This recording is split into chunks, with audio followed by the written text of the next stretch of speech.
कथेचं नाव आहे आर्त हाक. आज विमलताई खूप अस्वस्थ होत्या. बाहेर पाऊस धुमाकूळ घालत होता. गेली 20 वर्ष झालीत. आजची तारीख आली की त्या खूप अस्वस्थ होत असत. एक प्रकारची हुरहुर लागत असे त्यांना या दिवशी. आपण केलं ते योग्य आहे का या विचाराने त्यांना दडपण येत असे. आजही पहाटे पहाटेच त्या जाग्या झाल्या होत्या. डोक्यात असंख्य विचार येत होते त्यांच्या. जाऊ दे, जे झालं ते झालं अशी स्वतःची समजूत घालून त्या परत अंथरुणावर पडल्या. अंथरुणावर पडल्यावरही त्यांची चुळबुळ चालूच होती. दर तासाला घड्याळाकडे बघत सकाळची वाट बघत होत्या विमलताई. सकाळी नेहमीप्रमाणे नाश्ता आटोपून गजाननराव आपल्या रेलिंग चेअरवर पेंगत होते. विमलाताई आज स्वयंपाकघरात जेवणाची तयारी करत होत्या. इतक्यात दरवाजावरची बेल वाजली. गजाननरावांनी दरवाजा उघडला. एक साठीचा अस्ताव्यस्त दाढी वाढलेला बुवा समोर येऊन उभा होता. नमस्कार. कर्णिकांचं घर? नाही, जोशींचं. हां, आधी राहत असत कर्णिक, पण फार पूर्वी. आपण? नाही, असू द्या, मी निघतो. असं म्हणून बुवा वळणार इतक्यात आतून आवाज आला. अहो, कोण आलंय बाहेर? बुवा जागेवरच थांबले. आवाज ओळखीचा वाटला. विमलाताई स्वयंपाक करता करता बाहेर आल्या. गजाननराव बुवाशी बोलत होते. विमलाताई परत जायला वळता वळता बुवांची आणि विमलाताईंची नजरानजर झाली. बुवांनी ओळखलं आणि थक्कच झाले. विमलाताई माघारी वळल्या. वळता वळता त्यांच्या शरीरातून एक शिरशिरी येऊन गेली.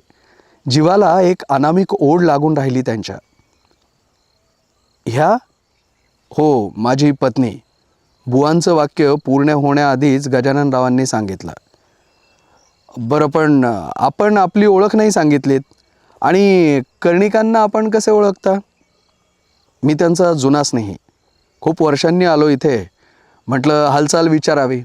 बरं, निघतो. निघताना बुवा फार अस्वस्थ झाले. काय झालं असावं बरं? काय करावं? आणि आता जायचं कुठे? कुठलं ओळखीचं घरही नाही आता इथे. राहून राहून बुवांच्या मनात एकच विचार येत होता. नक्की काय झालं असावं की... या विचारात भर उन्हात बुवा चालत होते.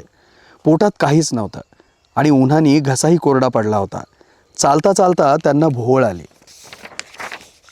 बुवा, बुवा, कोण आहात आपण? या गावात नवीन दिसता. कुणाकडे जायचं आहे आपल्याला? एक म्हातार बाबा विचारत होते. पूर्ण शुद्धीत आल्यावर बुवांना कळलं की ते एका उसाच्या गुऱ्हाळ्यात होते आणि ते गुऱ्हाळ त्या म्हातारबाबाचं होतं. म्हातारबाबांनी बुवाला खायला दिलं. या वयातही त्या बुवांच्या चेहऱ्यावर चांगलंच तेज होतं. बघता क्षणी त्या म्हातारबाबाला बुवांबद्दल आपुलकी वाटू लागली. कधीकधी असं होतं, एखादी व्यक्ती पहिल्या भेटीतच जवळची वाटू लागते, काही ऋणानुबंध असल्यासारखे. आता बुवाही बोलायला लागले. इथेच कर्णिकांकडे आलो होतो, पण कोणीच भेटलं नाही. एक नवीनच व्यक्ती होती तिथे, म्हणून निघालो परत. कर्णिकांचं नाव ऐकताच म्हातारबाबांनी विचारलं की आपण कोण आणि कर्णिकांना कसे ओळखता? आपण ओळखता कर्णिकांना? बुवांनी विचारलं. हो, मोठे उद्योजक, एक हुशार आणि सज्जन व्यक्ती. स्वतःची फॅक्टरी होती त्यांची. 100 कामगार होते फॅक्टरीत. जातीने लक्ष द्यायचे. कामगार म्हणजे देव होता त्यांच्यासाठी. खूप मेहनत करून फॅक्टरी मोठी केली. छान चालू होती फॅक्टरी. बायको आणि 2 मुली असा चांगला चौकोनी संसार होता त्यांचा. थोरली 7-8 वर्षांची तर धाकली 4-5 वर्षांची. सुखाने चालू होतं सगळं. हेवा वाटेल असं छान कुटुंब होतं.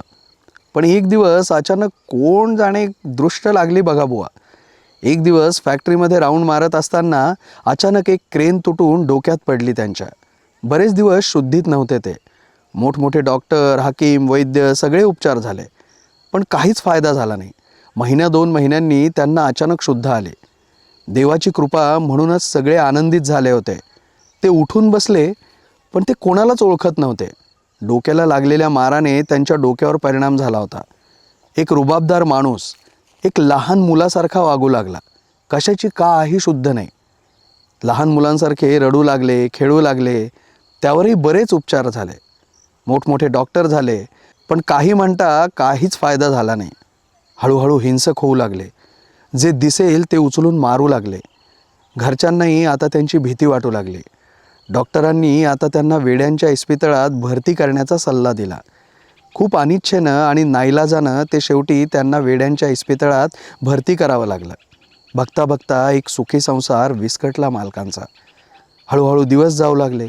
सुरुवातीला मालकीणबाई आणि मुली रोज जायच्या भेटायला. प्रत्येक वेळेला एक वेडी आशा होती मनात. पण मालकांच्या तब्येतीत काहीच फरक पडत नव्हता. नंतर त्यांचं भेटायला जाणं हळूहळू कमी होत गेलं. दिवसाचा आठवडा, महिना, वर्ष होत गेलं. मालकही आता इस्पितळात रमले होते.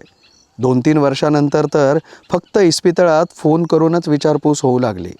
मग ते बरे होण्याची आशा सोडून दिली सगळ्यांनी. वयाच्या ऐन 35शीत मालकांवर ही वेळ आली होती. पण मग दोन्ही मुलींचं काय आणि फॅक्टरीचं? त्यांचीही आता लग्न झालीत आणि त्या दोघी आपल्या सासरी सुखात आहेत. आणि 5-6 वर्ष फॅक्टरी चालवली मालकीणबाईंनी. त्यानंतर त्यांनी फॅक्टरी विकायला काढली. नवीन मालकांनीही 2-3 वर्षात फॅक्टरी नगरला शिफ्ट केली.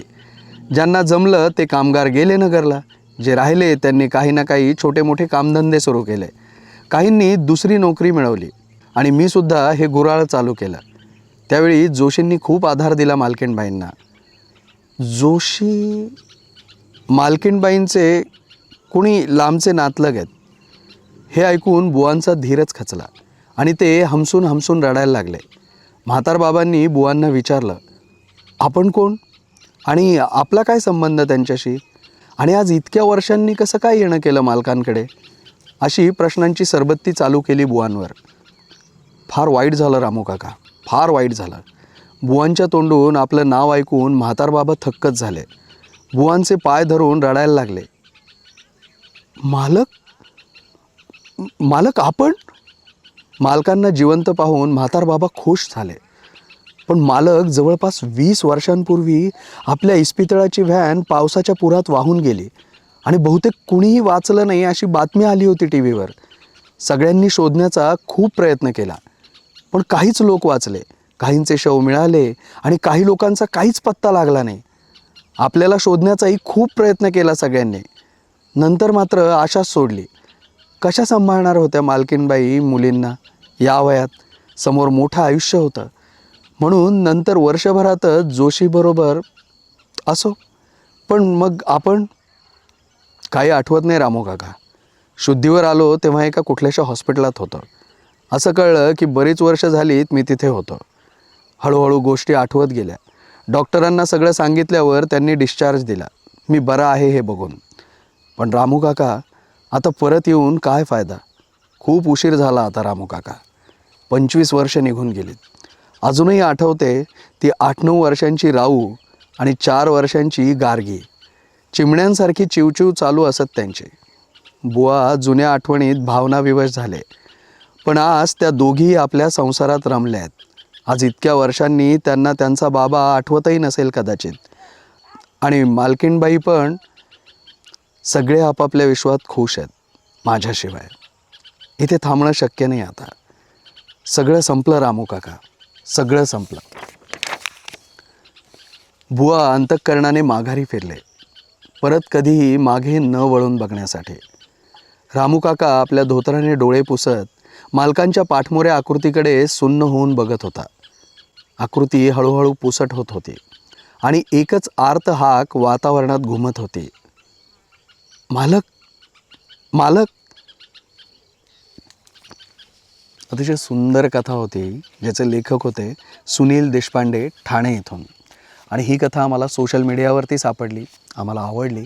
आम्हाला वाटलं की ही कथा आम्ही तुमच्यासोबत शेअर करायला पाहिजे. आणि याचे जे अधिकार आहेत, हक्क आहेत, कॉपीराईट्स आहेत, ते जे लेखक आहेत सुनील देशपांडे, ठाणे इथून, हे त्यांचेच आहेत. आम्ही फक्त ही कथा तुमच्यापर्यंत पोहोचवण्याचा प्रामाणिक प्रयत्न केलेला आहे.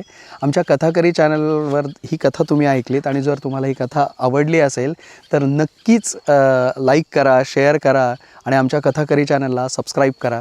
Thank you very much.